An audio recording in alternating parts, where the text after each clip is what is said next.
What is going on, everyone? My name is Andy. Welcome back to another FPL video. In this one, it's transfer tips for Game Week 2, another series that I'm going to run throughout this entire season, going through some of the popular players being transferred in and out of people's teams and giving you my opinion on whether they are good moves or not. So if you enjoyed the video, make sure to give it a like and hit that subscribe button. And don't forget to check out Fantasy Football Hub. They've got loads of tools that will help you win your mini league, and they got 50% off at the moment. I'm going to show you some of those tools throughout this video, and if you sign up and don't win your mini league, you will get your money back. Terms and conditions apply. All the links you need are in the description below. Let's start with the player with the most transfers in ahead of Game Week 2, and that's Mazraoui for Man United, a 4.5 million defender that played against Fulham on Friday night, got 80 minutes and 8 points. So it was a decent start, but there is no way I would bring him in ahead of Game Week 2. The next two fixtures are Brighton away and Liverpool at home. It's going to be difficult to get a clean sheet, and in fact, if you look at the next 6 fixtures for Man United, 4 games are away from home: Brighton, Southampton, Palace and Villa. So Southampton's okay, but the other 3 are going to be tough. And the 2 home games are against Liverpool and Spurs.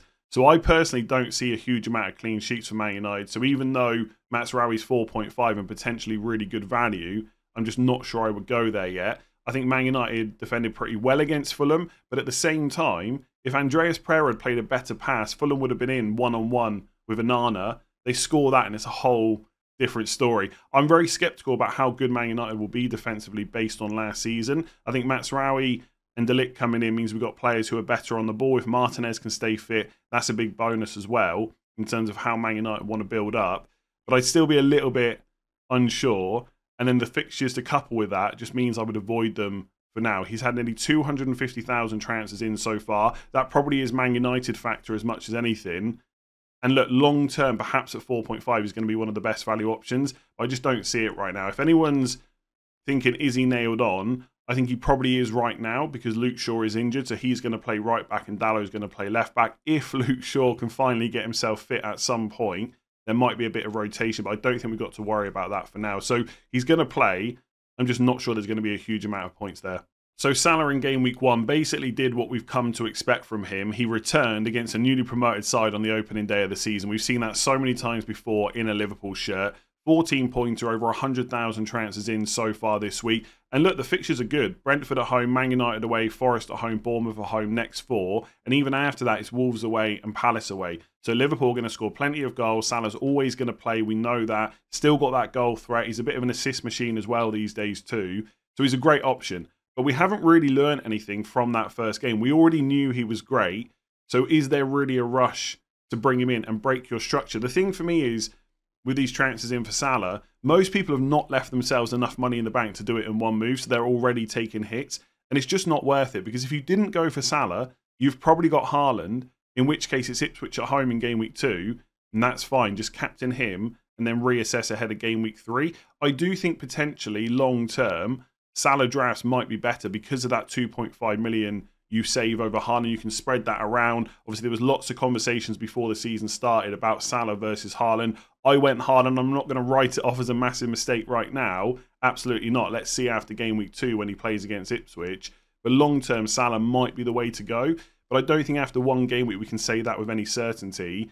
And I wouldn't be taking hits to bring him in because you've probably got someone else you can captain in Game Week 2. So great option. Probably no rush to do it just yet. Maybe reassess in 3, 4, 5, something like that. So disappointing start for Ollie Watkins owners. He only got 61 minutes against West Ham in Game Week 1 and didn't take a single shot. And that has caused over 150,000 FPL managers to already transfer him out. Now, we shouldn't be too surprised about the lack of minutes because he didn't play in pre-season at all.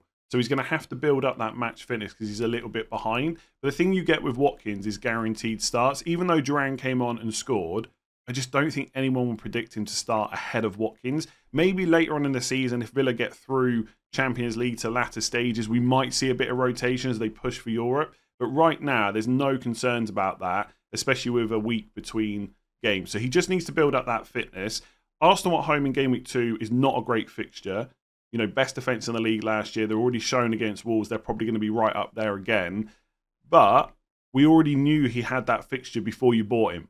So we had that information. That's not new. The only question really is he going to continue only playing 60 minutes every game? I would highly doubt it. So it might be that he pushes to kind of 70, 75 against Arsenal. And then hopefully after those first 2 games, he's built up enough to start going 80 to 90 minutes in most matches. And from game week 3 onwards, is the reason that you've started with Ollie Watkins. Leicester away, Everton at home, Wolves at home, and Ipswich away, next 4 fixtures. That is pretty decent. And a lot of people, when you get to game weeks 3 and 4, are going to start thinking about bringing him in, not, avoiding him completely. And look, the FPL landscape can change pretty quickly. It might be that we get to 3 and 4 and there's just other stuff to deal with. There's other forwards that you want to go for and you ignore Watkins. But in pre-season, everyone was talking about getting him in soon. I don't see why that would change massively. I think his minutes will go up. Yes, Arsenal's going to be tough, but you already knew that. I'd probably give him another week. And I bet when you see him against Leicester away on your FPL page in game week 3, you'll feel a lot happier about having him. So I feel like we're going to be talking about Barco at Brighton for quite a while because there was a lot of hype about him going into game week 1. He played the final pre-season friendly and got a lot of minutes in pre-season in general, yet didn't start against Everton and didn't even get on the pitch. Now, it's not ideal. It's not an ideal situation, but the good news is he's only a 4 million defender. And for most people, if you didn't pick Kwanzaa like me, he's your 5th defender. So you don't even have to play him that regularly anyway. Man United at home in game week 2 is not a great fixture. Neither is Arsenal away in game week 3. The decent ones were in 4 and 5. And long term, we knew that Estepinian would be back and create competition. Lamptey can play left back as well. They might make a new signing. So, look, it's not great that he hasn't started against Everton. I'm not trying to sugarcoat it, but I really don't think this is the end of the world in terms of FPL, right? Because he's a 5th defender for most people, and that is not a huge issue. So I wouldn't spend a transfer getting rid of him, even if it looks like he's going to drop in price, because unless you've got money in the bank, you're just moving to a different 4 million defender, and someone like Greaves at Ipswich could be good, but it doesn't feel like a move you have to make this week. Like, Ipswich are literally playing Man City away. There's almost no chance of a clean sheet in that game. Maybe when we look to wildcard and stuff like that, we switch those defenders around. I just wouldn't move this early. Like, 50,000 people have transferred him out. I get it. It's frustrating. You want to move early. Maybe you're able to upgrade to a 4.5 or a 5 million defender with money in the bank. But for most people, you can just sit back, relax, and just leave him 5th on your bench. If you've got Kwanzaa and maybe Porro as well, who picked up a little bit of a knock last night, there probably is going to be a transfer to be made if they're all not available for game week 2. We'll have to wait for more news on that. But even if that's the case, you transfer out one of the more expensive defenders to get someone better in. So I would probably just leave Barco for now. And look, it's not a guarantee that he's just never going to play. It might be that he's in the team for Man United at home. We'll have to wait and see. But obviously he is now a concern moving forward. But again, 4 million 5th defender, it's not the end of the world. So after blanking against Southampton at home, over 80,000 Anthony Gordon owners have already had enough and sold him before Bournemouth away in game week 2. And it will probably surprise you to learn that I think you should keep hold of him. Yes, that first game was frustrating because Southampton at home was the best fixture Newcastle had in the first 6 game weeks. But Bournemouth away, Spurs at home, Wolves away and Fulham away is not bad. And actually, I'd be pretty encouraged that he played 69 minutes. Because he didn't play much during pre-season. They could have gone with Harvey Barnes on the left instead. And yet Gordon gets straight in the team as he always does. And I like that consistency about him. There is never a concern about him starting. And usually his minutes will be much better than the 69 he got against Southampton as he builds up that match fitness. And also, don't forget, Newcastle played like over 60 minutes of that game with 10 men. It was never going to be easy. And I would expect better performances going forward. I know there's a lot going around that Gordon's away record isn't great. Newcastle weren't great away from home last year. Records are there to be beaten, right? And that could change this season. And I think the next 3 away games aren't that bad. And even Spurs at home in game week 3, Newcastle will get chances in that game. We saw Leicester do it last night. So I would absolutely keep hold of him. I get that he's 7.5, so is Jota. It's a nice switch, but Gordon's a decent pick still going forward. So Bernardo Silva got an assist against Chelsea and played centrally as well. Even when Savio went off at half-time, it was Foden that came on and played off the right. So I think that is a positive for Bernardo. But we know Pep Guardiola, he's willing to change things around. It could be that in a future game, Bernardo plays off the right and Foden central with De Bruyne instead. And he could even play Doku left, Savio right, and only have 2 spots for De Bruyne, Bernardo, Foden. So I don't think it's a sure thing now that that's where he's going to play every single game. My general opinion of Bernardo as an FPL option hasn't really changed over the last few seasons. He's a great player. I don't necessarily think he's a great FPL pick. He does block a Man City spot, which might not be a problem right now, but it could be in the future. But it's more his underlying stats. Like, we won't worry about this season because we've only had 1 game. But if I just go to the Opta tools on Fantasy Football Hub, by the way, if you want to check this stuff out and all the other tools for yourself, 50% off at the moment, links in the description below. So we'll look at last season. 0.12 expected goals, 0.28 expected assists per 90. It's not awful, but it's also not great either. I guess he is only 6.5 million. And then the season before that, 0.09 expected goals, 0.16 expected assists. And then the season before, 0.24 expected goals, 0.22 expected assists. So they're not terrible numbers, but they're nothing to really get excited about. That being said, if you've set up with a Haaland-only team, you don't have Vardy, you've got 2 City spots, it's unlikely that in the next couple of game weeks, Bernardo Silva's going to get in the way of a City triple up. If you're going to wildcard early, you can fix that anyway. And ultimately, having slightly worse numbers than like a Foden or De Bruyne might not matter when you're playing Ipswich at home. And then you've got West Ham away and Brentford at home. The next 3 fixtures are good for Man City. And I don't mind him as a short-term punt. But it goes back to the same thing we're going to say all week. Who are you selling? Like, even if you've got Nkunku, but is he worth selling before Wolves away, before you get to see how he's going to play, where he's going to play? Is Maresca going to change it around? Will he play centrally? Will he get more minutes than 58? Like, there's all these questions that aren't answered. And I just don't feel comfortable about making big decisions like this so early on. So it's not that Bernardo Silva is a bad pick, right? He's not. But I think for most people, you don't need to move off the players you've got. If you've just bought someone that is not good, like let's say you've gone for Harvey Barnes, then okay, maybe that's just not a great pick because Murphy and Gordon may well start on the wings again. In which case, fair enough. Move to someone like Bernardo if you want to. But also, Doku started. He's the same price. He might be the better option. I think going for a Man City attacker against Ipswich at home is more than reasonable, right? There's going to be a lot of goals in that game. But I think long term, do I see Bernardo as a great pick? Probably not. So Kieran Trippier is one of a few players that I probably would sell ahead of Game Week 2 if you own him. And over 100,000 FPL managers have already done just that. The rumours around him leaving Newcastle have quietened down a little bit, but it doesn't mean he won't go before the end of the transfer window. I think if Newcastle get a good enough bid, they will take it because they've got Livramento that can play instead. But even if he doesn't leave, he's 6 million and you can't be quite sure about when he's next going to start. Livramento is ahead of him in terms of match fitness. He's played against Southampton in Game Week 1. There's no reason he won't start against Bournemouth in Game Week 2. Could be Spurs at home in Game Week 3. It might be that Trippier doesn't start until Game Week 4 onwards if he remains at the club. And Eddie Howe is not the type of manager to give you any indication about when he might play. So for 6 million, he has to go. The key question really is, who do you bring in? Now, I think you can write Porro off as an option right now because he did pick up that knock last night. We're not yet sure if he's going to be available for the weekend, but even if he is, it's Everton at home, Newcastle away, Arsenal at home, next 3 fixtures. Might not be the right time to jump on Pedro Porro.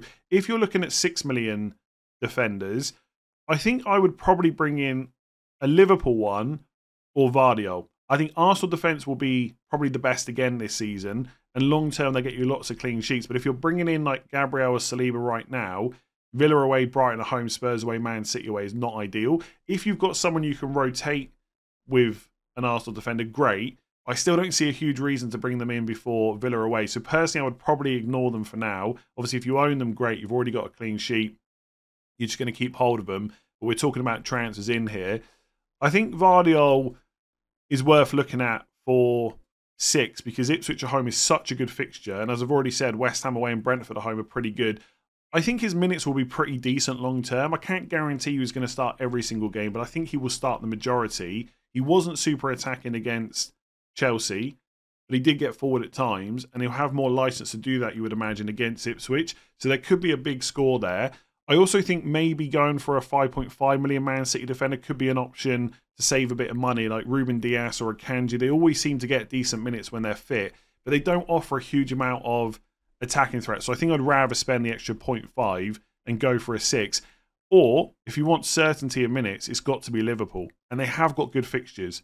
Like over the next, I don't know, let's say game weeks 2 to 7, I think there's a chance for clean sheets in most games, apart from probably Man United away. Like Palace away in 7 is not going to be easy, but also that's quite far away now. At this point. So the next 4 fixtures have 3 home games against Brentford, Forest and Bournemouth. So I think if I was buying a 6 million defender and I didn't want to go for Vardy, it would definitely be a Liverpool one. Van Dijk is the one safe for minutes, but not necessarily as much attacking threat as Trent and Robertson. I think it's definitely encouraging that Robertson started the first game, even though he hadn't had a huge amount of minutes in pre-season. Like Tsimikas had played quite a lot and started that final pre-season friendly against Sevilla, and yet Robertson was the only change in that Liverpool team. which just shows you how much further ahead in the pecking order he is at left back, which we already knew, but I think there were doubts going into game week 1 because of the lack of minutes. So Robertson's probably the more attacking one over Van Dijk, but we know they've got Tsimikas there if there's even a minor issue with Robertson, whereas Van Dijk will always play. No one's going to come in and take his place unless it's a big injury.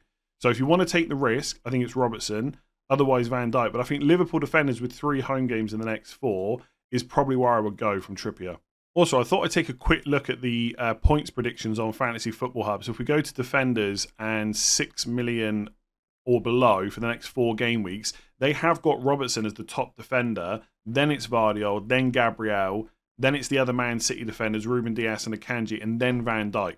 So I guess because of Man City's better defensive numbers, that's why most of their players are ahead of Van Dijk. But I still like the fixtures that Liverpool have got. And his goal threat is pretty decent. I'm not sure I would have Gabriel third just because of those 3 away games, but Arsenal defence is brilliant. So Robertson and Vardy are the top 2 on Hub, and I think if their minutes are going to be good going forward, they probably are the best options to bring in this week. So was Mitoma the most overlooked 6.5 million midfielder in pre-season? Quite possibly. I barely saw his name mentioned at all. I briefly spoke about him when I was going through 6.5 million midfielders, but I didn't spend a lot of time on him, and usually it was to say I just wouldn't go there. And I think the main reason was Brighton have got some potentially really good value attackers in João Pedro and Minter for $1 million less at 5.5. So that's where I was more concentrated, possibly wrongly. It remains to be seen over the next few weeks just how bad overlooking Mitoma will be. But I think if you're looking at bringing him in this week, that is a big differential. He's only 3% ownership. We know how good he can be. We've seen that in previous seasons, you know, when he hasn't been injured. But Man United at home, Arsenal away, next 2, I don't necessarily think are ideal fixtures. Like, it's still up in the air about how good defensively Man United will be this year, but it's not the kind of fixture you necessarily want to target. Although Brighton are a good team. They will create chances against United, but then you run straight into Arsenal away. So again, I personally would rather get another week or 2's worth of information and then make my decision ahead of Ipswich at home and Forest at home in 4 and 5. Like, you've really got to be sure about Brighton players because the fixtures outside of 4 and 5 are quite tricky. So it's Man United at home, Arsenal away. Then you've got that Ipswich and Forest home games back-to-back. Then it's Chelsea away and Spurs at home. And again, look, Chelsea might give away chances. Spurs almost certainly will. Man United definitely could.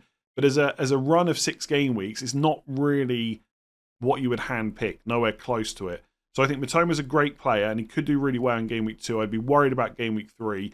I think he's probably a wait and see for me. Like most players going into game week 2. If you've enjoyed that, make sure to give it a like and hit that subscribe button. If you're listening on podcasts, rate 5 stars as well. Much appreciated. And if you want to check out Fantasy Football Hub, links in the description below.